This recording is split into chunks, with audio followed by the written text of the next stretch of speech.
गोटे लड़ई भारतीय जनता पार्टी सरकार दिल्ली रे हटा ओडिशा रे हटा किछि मतमत नै गोटे कथा बीजेपी विरुद्ध लड़ई तांको हटा एवं गोटे स्पष्ट घोषणा कले ओडिशा र हक पई लड़ई हबो।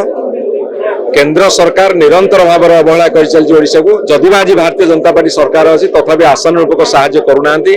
नवम थर पे मान्यवर नवीन पटनायक आज सभापति भाव में निर्वाचित हेले एवं गोटे स्पष्ट घोषणा कले ओडिशा र हक पई लड़ई हबो। केंद्र सरकार निरंतर भाव अवहेला कर चलछि ओडिशा को। जदि आज भारतीय जनता पार्टी सरकार अछि तथापि आसन रूपक सहाय्य करूनांती।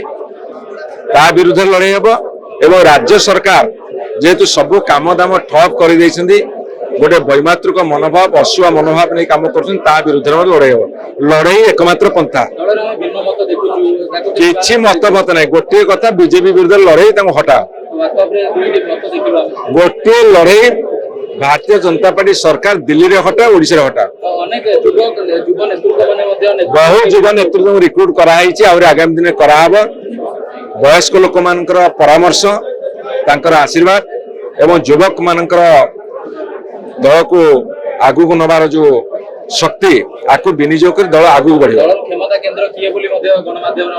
दलर क्षमता केन्द्र होउछन्ती अगणित लक्ष लक्ष कर्मी नेता सर्वोपरि नवीन पटनायक।